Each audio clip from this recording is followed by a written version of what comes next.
তো আমি কিসের জন্য ইসলাম গ্রহণ করলাম? হিন্দু যখন ছিলাম আমি, হিন্দু অবস্থায় প্রচুর পরিমাণ আমার বোবাই ধরতো। বোবা বুঝেন? প্রচুর পরিমাণ বোবাই ধরতো। এই কথাগুলো বলতেছি এই জন্য, আপনার ইমানকে মজবুত করার জন্য এই কথাগুলো বলতেছি, দামি সময় নষ্ট করে। আমি যখন হিন্দু ছিলাম, আমার প্রচুর পরিমাণ বুবাই ধরতো। তখন আমার হিন্দু বাবারে বললাম, বাবা আমার তো বুবাই ধরে, আমি কি করব? তখন আমার বাবা বলে, বাবা তুমি যদি হিন্দু ধর্মের দুর্গা, লক্ষ্মী, সরস্বতী, 33 কোটি দেবতা, ভগবান ঈশ্বরের আরাধনা করিয়া, নাম জপ করিয়া ঘুমাও, তাহলে তোমার আর বুবাই ধরবে না। তখন আমি দুর্গা, লক্ষ্মী, সরস্বতী, ভগবান ঈশ্বর সহ আরো অনেক দেবী দেবতার নাম নিয়ে আমি ঘুমাই, বরঞ্চ আরো বেশি বুবাই ধরে। তখন পানি আছে, গলা শুকিয়ে যায়। তখন আমার বাবা এক ব্রাহ্মণ নিয়ে আসে। এখানে আমার হিন্দু মা বোনেরা আছেন, মুসলমান মা বোনেরা আছেন, সকলে গুরুত্বপূর্ণ বয়ান শুনেন, আপনাদের ইমানকে মজবুত করেন। তো তখন আমার বাপ এক ব্রাহ্মণ আনে। তো ব্রাহ্মণকে বললাম যে আমার তো বুবাই ধরে, আমি কি করব? তখন আমার সে ব্রাহ্মণ বলে যে তুমি যদি একটা মন্ত্র মানো তাহলে তোমার আর বুবাই ধরবে না। যে কি মন্ত্র? আকাশে তারা পাতালে কালী, রক্ষা করিস মা কালী। যে এর ব্যাখ্যা হচ্ছে, হে মা কালী মূর্তি, আমি তোর সৃষ্টিকর্তা মেনে নিলাম, তুমি আর সকল আপদ বিপদ রক্ষা করিও। এই বলে মূর্তির নাম নিয়ে নিয়ে ঘুমাইতাম, বরঞ্চ আর বেশি বুবাই ধরতো, বুবা ছাড়তো না। এরপরে দেখেন আল্লাহ তাআলাকে কিভাবে পাইলাম। আমি ফেসবুক চালাইতাম, ফেসবুক বুঝেন? আমি ফেসবুক চালাইতাম। তখন ফেসবুক যখন চালাই, হিন্দু অবস্থায় একটা আমার ভিডিও আসে, ওয়াজ আসে। ওই ওয়াজের মধ্যে এক আলেম বলতেছেন, যে ব্যক্তি রাতে ঘুমানোর সময় সূরা ফাতিহা, ফালাক, নাস, আয়াতুল কুরসি পড়িয়া ঘুমাবে, ওই রাত্রে আর বুবাই ধরবে না। তখন আমি চিন্তা করলাম, আমার তো রাত্রে বুবাই ধরে, তো এইটা তো মুসলমানদের সূরা ফাতিহা, ফালাক, নাস, হয়তো আমার কাজ হবে না। তখন আমি ফেসবুক থেকে বের হয়ে যাই। তখন আবার মনের মধ্যে খটকা লাগলো, যেহেতু মিজানুর রহমান আজিহারির এত সুন্দর চেহারা, এত সুন্দর চমৎকার চমৎকার কথা, আরেকবার বয়ানটা শুনি। তখন আবার ফেসবুকে ঢুকে আবার বয়ানটা শুনি। তখন আমি চিন্তা করলাম, আমি যে ধর্মেই হই না কেন, আমি হিন্দু হই আর বৌদ্ধ হই, যে ধর্মেই হই না কেন, এই মুসলমানদের সূরা ফাতিহা, ফালাক, নাস আজকে আমি মন পরীক্ষা করে দেখব। যেহেতু আলেম বলে বুবাই ধরবে না, জিন শয়তানে ধরবে না, আমি আজকে মুসলমানদের সূরা ফাতিহা, ফালাক, নাসটা একটু পরীক্ষা করে দেখি, যাচ্ছে এতটুকু। এরপর আমি গুগলে যাই, সূরা ফাতিহা, ফালাক, নাস লিখি, এরপর আসে স্ক্রিনশট মারে সেভ করি। এরপর আমি প্রত্যেকটা রাত্রে যেরকম ঘুমাই, তখন দুর্গা, লক্ষ্মী, সরস্বতী, ঈশ্বর ভগবান সহ 33 কোটি দেবতার নাম নিয়ে ঘুমাই, এবং লাস্টে শুধু মোবাইল দেখে সূরা ফাতিহা, ফালাক, নাস আমার জীবনে প্রথম বলি। তখন ওই রাত্রে আর আমার বুবাই ধরে নাই। ওই রাতটা আমার এত সুন্দর কাটছে, যা বয়ান করিয়া বোঝানো সম্ভব না। এই মঞ্চের আশেপাশে যারা ঘোরাফেরা করছেন, সকলেই মাজলিসের মধ্যে আসেন। আমি তি আব্দুর রহমান, আমি তি হিন্দু থেকে ইসলাম গ্রহণ করেছি। যারা আমার দেখার ইচ্ছুক, যারা মাহফিলের বাহিরে আছেন, সকলে আসুন। এই পবিত্র দামি মাজলিস থেকে নিষ্পাপ হয়ে বের হওয়ার একটা সুন্দর একটা মাধ্যম। একজনের দোয়া যদি কবুল করে আল্লাহ তাআলা, সকলে নিষ্পাপ হয়ে বের হব। এই জন্য মাহফিলের যারা বাহিরে আছেন, সকলে মাহফিলে আসেন। আমি তো হিন্দু থেকে ইসলাম গ্রহণ করেছি, সকলের কাছে অনুরোধ জানাচ্ছি, সকলে আপনারা মাহফিলে আসেন। তো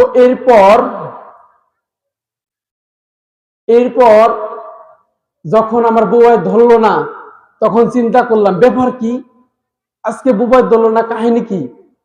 তখন চিন্তা করলাম, আমি তো মূর্তিরেও ডাকছি, সরস্বতী, লক্ষ্মী, দুর্গা, শিব সহ মূর্তিরেও ডাকছি, আবার মুসলমানদের সূরা ফাতিহা ফালাক নাসও বলছি, কিন্তু উপকার করলো কারা আমারে?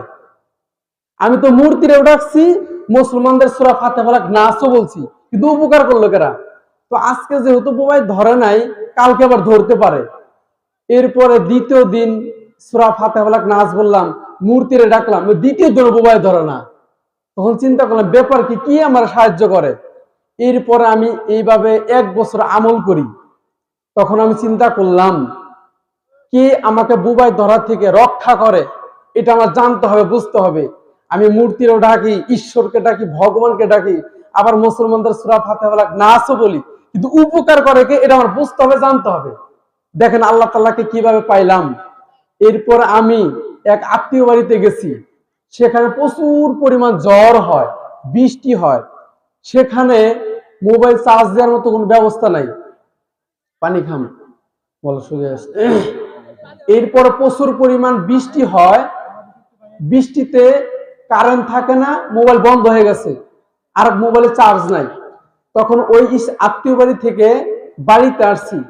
বাড়িতে আসার পরে অনেক গভীর রাত হয়েছে। এরপরে মোবাইল বন্ধ হয়ে গেছে, আর মানে রাত্রে ঘুমানোর সময় মূর্তির নাম ভগবান, ঈশ্বর, লক্ষ্মী, সরস্বতী, দেবতার নাম নিছি। আর ওই যে মোবাইল থেকে সূরা ফাতিহা ফালাক নাস বলতে পারি নাই, কারণ মোবাইল বন্ধ হয়ে গেছে, চার্জ নাই। তো ওই রাতে এত মোবাইল ধরছে, জীবনটা আমার চলে যায়। এরপরে যখন স্বপ্ন ভেঙে গেছে, তখন আমি মোবাইলের মধ্যে টিভিতে দেখি মোবাইল বন্ধ। তখন আমি চিন্তা করলাম, তাহলে আজকে সূরা ফাতিহা ফালাক নাস না বলার কারণে মোবাইল ধরছে, তাহলে এতদিন আমরা সূরা ফাতিহা ফালাক নাসই সাহায্য করছে, সহযোগিতা করছে। মূর্তিতে আমাকে রক্ষা করে নাই, ওই দুর্গা আমাকে রক্ষা করে নাই, বুবাই ধরা থেকে ভগবান, ঈশ্বর, সরস্বতী সহ দেই দেবতা আমার রক্ষা করে নাই, আমার রক্ষা করছে সূরা ফাতিহা ফালাক নাস। এরপর আমি মূর্তিকে ডাকা বাদ দিয়ে দিই। এরপরে আমি শুধু ভগবানকে ডাকি এবং আল্লাহকে ডাকি, তখন মূর্তিকে ডাকা বাদ দিই। দেখেন আল্লাহকে কিভাবে পাইলাম। আমি আল্লাহ তাআলাকে মন পরীক্ষা করিয়া ইসলাম গ্রহণ করছি। আল্লাহ তাআলা মানুষকে মন পরীক্ষা করে না, আর আমি আল্লাহ তাআলাকে মন পরীক্ষা করে ইসলাম গ্রহণ করছি। অলৌকিক সুন্দর একটা চমৎকার ঘটনা। তো তখন আমি হিন্দু অবস্থায় ভাবতাম যে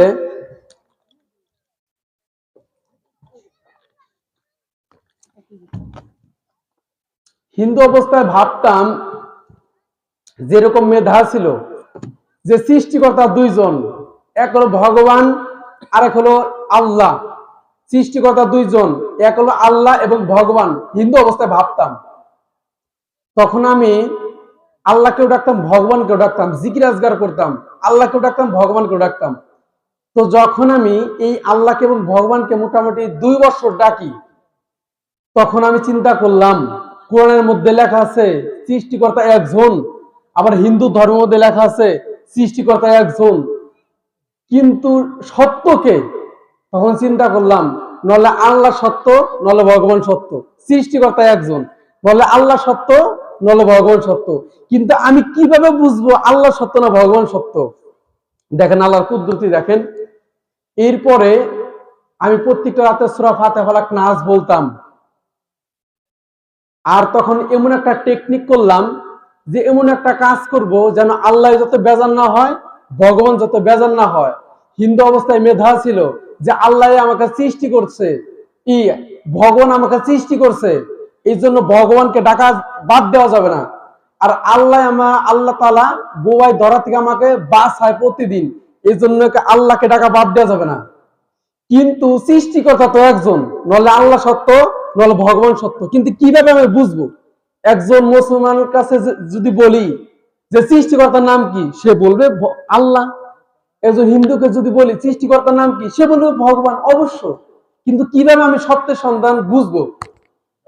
তখন আমি আল্লাহকে এবং ভগবানকে দুইজনকে ডাকা বাদ দিয়ে দিই। দেখেন আল্লাহ তাআলার খেলা দেখেন। আল্লাহকে এবং ভগবান দুইজন ব্যক্তিকে ডাকা বাদ দিয়ে দেয় যেন কেউ বেজার না হয়। তখন প্রত্যেকটা রাতে শুধু ঘুমানোর সময় বলতাম, হে সৃষ্টিকর্তা, তোমার আসল নামটা কি আমার স্বপ্নের মাধ্যমে জানিয়ে দাও। আমি কোনো মুসলমানের কাছে যাইতে রাজি না, আমি কোনো হিন্দুর কাছে যাইতে রাজি না। হে সৃষ্টিকর্তা, তোমার আসল নামটা কি আমি স্বপ্নের মাধ্যমে জানতে চাই। এই অবস্থায় একদিন 2 দিন বলতে বলতে 3 দিনের দিন স্বপ্নে দেখতেছি বিশাল বড় সূর্য আমার কাছে আসছে। সেই সূর্যের মধ্যে বাংলায় লেখা স্বর্ণ কালার, শরিয়া লয়লে আকার হ। আলোচনা বুঝতেছেন? তখন সূর্যের মধ্যে স্বপ্নে দেখি যে আল্লাহ লেখা, বিশাল বড় আল্লাহ লেখা। তো তখন আমি কারা জানি স্বপ্নের মধ্যে বললাম যে আমি আল্লাহ লেখার কাছে যাইতে চাই। তখন কে যেন আমার পাখির মতো উড়াইতে উড়াইতে সে আল্লাহ লেখার কাছে নিয়ে যায়। তখন ওই আল্লাহ লেখাটা ছিল স্বর্ণ কালার বাংলায় লেখা, শরিয়া লয়লা আকার হ, জল জল করতেছে আল্লাহ লেখাটা স্বর্ণ কালার। এরপরে স্বপ্নটা ভেঙে যায়। তখন আমি চিন্তা করলাম, আমি সূর্যের মধ্যে আল্লাহ লেখা দেখলাম কিসের জন্য? আমি তো আল্লাহকে ডাকি নাই, আমি আল্লাহ লেখা দেখলাম কেন? আমি তো ভগবান রেও ডাকি নাই, আমি তো আল্লাহরও ডাকি নাই, আমি তো ভগবান রেও ডাকি নাই, ডাকছি আমার সৃষ্টিকর্তারে। আমি কিসের জন্য আল্লাহ লেখা দেখলাম? আমি তো আল্লাহরে ডাকি নাই, আমি তো ভগবানরে ডাকি নাই, আমি ডাকছি আমার সৃষ্টিকর্তারে। আমি কিসের জন্য আল্লাহ লেখা দেখলাম? আমি ওই সূর্যের মধ্যে লেখা দেখুন ঈশ্বর, ভগবান, দুর্গা, লক্ষ্মী, সরস্বতী। আমি কিসের জন্য আল্লাহ লেখা দেখলাম? তাহলে সৃষ্টিকর্তার নাম আল্লাহ। আমি তো আল্লাহরে ডাকি নাই, তো আমি তো ভগবানের ডাকি নাই, ডাকছি আমার সৃষ্টিকর্তারে। আমি কিসের জন্য আল্লাহ লেখা দেখলাম? তাহলে সৃষ্টিকর্তার নাম আল্লাহ। এরপর আমি রাত্রে নিয়ত করলাম যে আমি ইসলাম গ্রহণ করবই। পৃথিবীকে কারো ক্ষমতা নাই হিন্দু ধর্মের মধ্যে আমার রাখবে। এরপর রাত্রে নিয়ত করলাম যে আমি ইসলাম গ্রহণ করব। কিন্তু সকালে মা বাবার মুখের দিকে তাকিয়ে আর ইসলাম গ্রহণ করা হয় না। এরপরে ইউটিউব থেকে আমি নামাজ পড়া শিখি। হিন্দু অবস্থায় 9 মাস নামাজ পড়ছি। আমার বাড়িতে আমি হিন্দু অবস্থায় 9 মাস নামাজ পড়ছি, কেউ জানে না। কিন্তু একদিন ধরা পড়ছিলাম। এরপর লম্বা ঘটনা, ঘরের মধ্যে কপার দিয়ে অনেক অনেক লম্বা ঘটনা, বুঝে নিত। এরপরে যখন আল্লাহ লেখা দেখলাম, পরের দিন থেকে শুধু আল্লাহকে ডাকি, জিকির আজগার করি। ইউটিউব থেকে নামাজ পড়া শিখছি, নামাজ পড়ি, জিকির আজগার করি, শুধু আল্লাহকে ডাকি। তো যখন আল্লাহকে ডাকি তখন ভগবানকে ডাকা বাদ দিয়ে দিলাম। যে সৃষ্টিকর্তার নাম আল্লাহ, আমি সূর্যের মধ্যে লেখা দেখছি, এখন ভগবানকে ডাকবো কেন? অবশ্য আল্লাহ, সৃষ্টিকর্তার নাম আল্লাহ, এই জন্য আল্লাহকে ডাকতে হবে। এরপরে মূর্তিকে ডাকা বাদ দেই, ভগবানকে ডাকা বাদ দেই, শুধু আল্লাহকে ডাকি। এরপরে 15 দিন 20 দিন পরে মনে সন্দেহ লাগলো যে না, আমি তো স্বপ্নে ভুলও দেখতে পারি, সৃষ্টিকর্তার নাম আল্লাহ নাও হতে পারে। শয়তানে ধোঁকা মারতেছে আমারে যে সৃষ্টিকর্তার নাম আল্লাহ নাও হতে পারে, আমি ভুলও দেখতে পারি। তখন 20 দিন পরে থেকে বলা শুরু করলাম রাতে ঘুমানোর সময়, হে সৃষ্টিকর্তা, আপনার নাম যদি ভগবান হয় আমার স্বপ্নে দেখা দেন, নলে কিন্তু আমি কালিমা পড়ে মুসলমান হয়ে যাব। ভগবানের ঠেট মারতেছে আমি। হে সৃষ্টিকর্তা, আপনার নাম যদি ভগবানই হয় আপনি আমার স্বপ্নে জানিয়ে দেন, নলে কিন্তু আমি কালিমা পড়ে মুসলমান হয়ে যাব। কারণ সূর্যের মধ্যে আল্লাহ লেখা আমি দেখছি। এখন আপনার নাম যদি ভগবান হয় আপনি স্বপ্নে আমার জানিয়ে দেন, নলে কালিমা পড়ে মুসলমান হয়ে যাব। এইভাবে একদিন 2 দিন বলতে বলতে হঠাৎ করে স্বপ্নে দেখি আমি বাজার করতে গেছি। স্বপ্নে দেখতেছি আমি বাজার করতে গেছি। সে বাজারের দিকে গেছি, আকাশের দিকে তাকিয়ে দেখি আরবিতে বিশাল বড় আল্লাহ লেখা।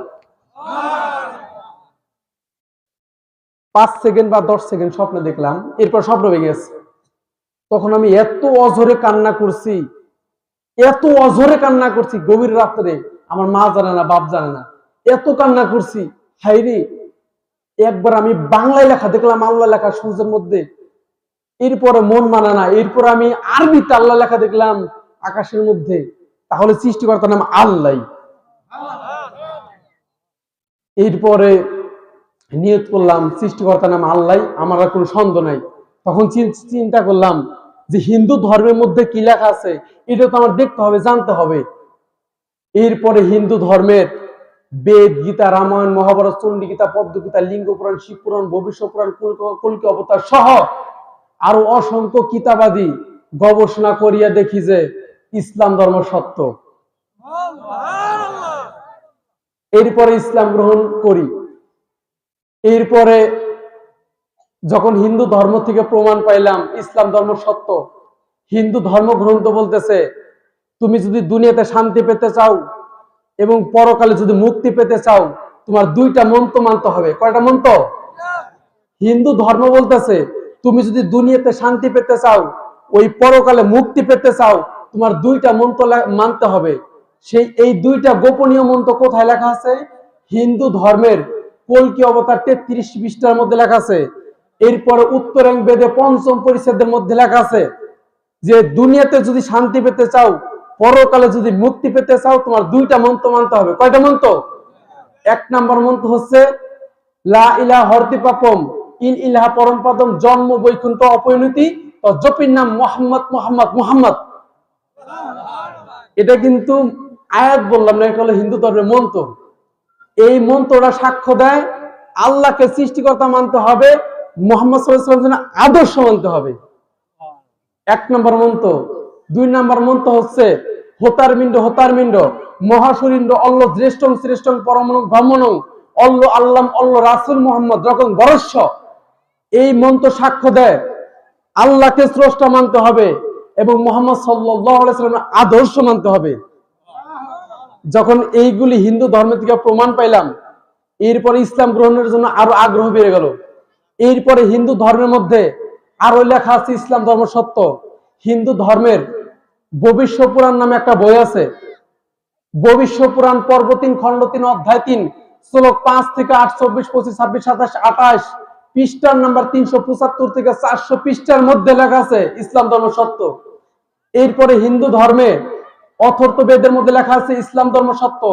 এরপরে হিন্দু ধর্মের শ্রী ভগবত মহাপুরাণ 2য় অধ্যায় 14 নম্বর পেজ 76 নম্বর মন্ত্রের মধ্যে লেখা আছে ইসলাম ধর্ম সত্য। হিন্দু ধর্মের কল্কি অবতার 33 পৃষ্ঠার মধ্যে লেখা আছে ইসলাম ধর্ম সত্য। হিন্দু ধর্মের ভবিষ্য পুরাণে অসংখ্য জায়গায় লেখা আছে ইসলাম ধর্ম সত্য। হিন্দু ধর্মের মধ্যে লেখা আছে নূহ নবীর কথা। হিন্দু ধর্মের মধ্যে লেখা আছে মুহাম্মদ সাল্লাল্লাহু আলাইহি ওয়াসাল্লামের কথা। হিন্দু ধর্মের মধ্যে লেখা আছে আদম নবীর কথা, হাওয়ার কথা। কোরআনের সাথে কি মিলে? তো ইসলাম ধর্মের মধ্যে কি লেখা আছে? লা ইলাহা ইল্লাল্লাহু মুহাম্মাদুর রাসূলুল্লাহ। ব্যাখ্যা কি, অনুবাদ কি? যে আল্লাহকেই স্রষ্টা মানতে হবে এবং মুহাম্মদ সাল্লাল্লাহু আলাইহি ওয়াসাল্লামের আদর্শ মানতে হবে। হিন্দু ধর্মে একই কথা বলতেছে হোতার মিন্ড মহাসুরিন্দ অল্ল জ্যেষ্ঠং শ্রেষ্ঠং পরমং ব্রহ্মণং অল্ল আল্লাম অল্ল রাসূল মুহাম্মদ রকম বরস্য। যখন এই মন্ত্রটা দেখলাম তখন আমি ইসলাম গ্রহণের জন্য আরো বেহুশ হয়ে গেলাম। যখন হিন্দু ধর্ম থেকে প্রমাণ পাইলাম ইসলাম ধর্ম সত্য, আরো ইসলাম গ্রহণের জন্য বেহুশ হয়ে গেলাম। তখন আমি আল্লাহরে বললাম, আল্লাহ আপনি সত্য, আমি স্বপ্নের মধ্যে প্রমাণ পাইলাম আপনি সত্য আল্লাহ, হিন্দু ধর্ম থেকে প্রমাণ পাইলাম, এখন আমি ইসলাম গ্রহণ করতে চাই। কিন্তু আল্লাহ আপনি শোনেন, আমি ইসলাম গ্রহণ করতে চাই, কোন মুসলমানের কাছে আমি ইসলাম গ্রহণ করতে চাই না। রাত 10টার সময় পবিত্র লুঙ্গি পরিয়া পবিত্র হইয়া ঘুমের যখন যাই, তখন আল্লাহরে বলি যে আল্লাহ আপনি সত্য, আমি প্রমাণ পাইছি, এক্ষণেই আমি কালিমা পড়ে মুসলমান হইতে চাই। কিন্তু আল্লাহ আপনি শোনেন, কোন মুসলমানের কাছে আমি মুসলমান হতে চাই না, কোন আপনার অলির কাছে আমি মুসলমান হতে চাই না, কোন পীর সাহেবের কাছে আমি মুসলমান হতে চাই না। আল্লাহ আপনার কাছে আমি মুসলমান হতে চাই, তাও আজকে রাত্রে,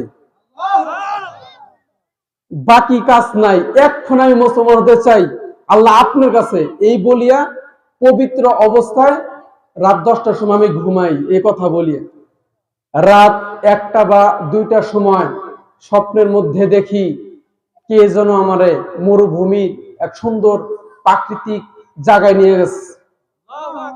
এত সুন্দর ফলমূল, এত সুন্দর গাছপালা, এত সুন্দর প্রাকৃতিক দৃশ্য যা বয়ান করিয়া বোঝানো সম্ভব না। তো সেখানে আমার কে যেন স্বপ্নের মধ্যে নিয়ে গেছে। দেখি আমার ঠোঁট দ্বারা, জিহ্বা দ্বারা, জবান দ্বারা একাই বের হইতেছে লা ইলাহা ইল্লাল্লাহু মুহাম্মাদুর রাসূলুল্লাহ, লা ইলাহা ইল্লাল্লাহু মুহাম্মাদুর। এইভাবে 3বার দেখি জবান দিয়ে ঠোঁট দ্বারা একাই কালিমা বের হয়ে গেছে। এরপরে ঘাটটা বাঁকা করিয়া আকাশের দিকে তাকিয়ে দেখি আকাশ পুরো ফাঁকা, আকাশে কিচ্ছু নাই।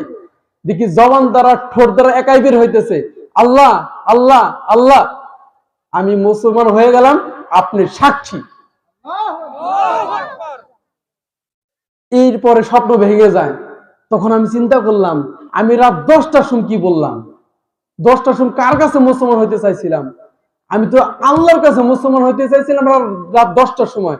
আমি রাত 1টা 2টার সময় মুসলমান হয়ে গেলাম। তাহলে তো আল্লাহ আমার মুসলমান বানিয়ে দিছে। রাত্রে স্বপ্নের মাধ্যমে আল্লাহ মুসলমান বানিয়ে দিছে। আমি তো কোনো পীর সাহেবের কাছে, কোনো মুসলমানের কাছে মুসলমান হতে চাই নাই। আমি তো রাত 10টার সময় আল্লাহর কাছে মুসলমান হতে চাইছিলাম। সে আল্লাহ তাআলা আমার নিজ আল্লাহ তাআলার কুদরতি হাতে স্বপ্নের মাধ্যমে মুসলমান বানিয়ে দিছে। এরপরে স্বপ্ন যখন ভেঙে যায়, তখন আমি নিজে নিজে বললাম, আমি তো মুসলমান হয়ে গেছি। এরপরে অনেক লম্বা ঘটনা।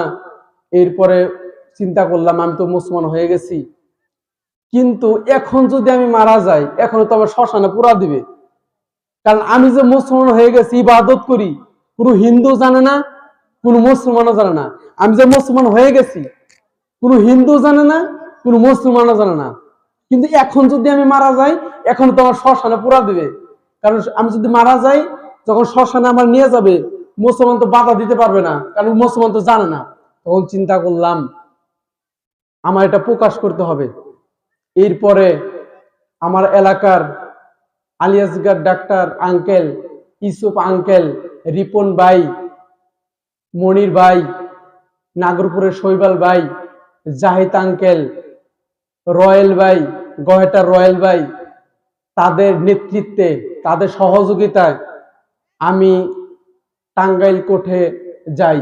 সেখানে কাগজপাতি কমপ্লিট করিয়া, তাদের সহযোগিতা নিয়ে, মুসলমান হওয়ার জন্য ডকুমেন্টস নিয়ে, টাঙ্গাইল থেকে কাগজপাতি নিয়ে বাড়িতে আসছি। মানে মুসলমান যে হোমো একটা ডকুমেন্টস নিয়ে শুধু বাড়িতে আসছি। তার কিছুদিন পরে এই মাহফিল। তো কাগজপাতি কমপ্লিট করিয়া শুধু বাড়িতে আইছি। সে বাড়িতে আসছি, স্বপ্নে দেখতেছি, কাগজপাতি কমপ্লিট করে বাড়িতে এসছি। ওই রাত্রে স্বপ্নে দেখতেছি যে মুসলমান হওয়ার জন্য চরমনায় গেছি। মুফতি ফয়জুল করিম, রেজল করিম পীর সাহেব, দুই ভাই, তাদের কাছে স্বপ্নের মাধ্যমে চলে গেছি। তাদের দুইজনকে রিকোয়েস্ট করতেছি যে আমি মুসলমান হইতে আসছি, আমার মুসলমান বানিয়ে দেন। এখনো চোখে ভাসতেছে। আল্লাহ তাআলার পবিত্র স্থানে বলতেছে, আল্লাহকে সাক্ষী রেখে স্বপ্নের মাধ্যমে দেখি আমি চরমনায় গেছি মুসলমান হওয়ার জন্য। তখন আমি চিন্তা করলাম, স্বপ্নে যে তো এটা দেখছি, আমি বাস্তবেও চরমনায় যাই মুসলমান হয়ে যান। এরপরে তার 2 দিন পরে মাহফিল চরমনায়। এরপরে এলাকার এক সেলো লঞ্চ, তাদের সাথে আমি যাই। সেখানে লক্ষ লক্ষ জনতার সামনে কালিমা পড়ে মুসলমান হয়ে যাই। এরপরে এলাকায় আসি। এলাকায় আসার পরে আমার অভিভাবক বলতেছে, বাবা তুমি কিন্তু পরিপূর্ণভাবে মুসলমান হও নাই। ওর কি করেন আপনি কাকা? পরিপূর্ণভাবে মুসলমান হয় নাই, আপনি কি করেন? গরুর গোস্ত খাইলাম, লক্ষ লক্ষ জনতার সামনে কালিমা পড়ে মুসলমান হয়ে গেলাম, এরপরেও আমি মুসলমান হইলাম না পরিপূর্ণ, কি করেন আপনি?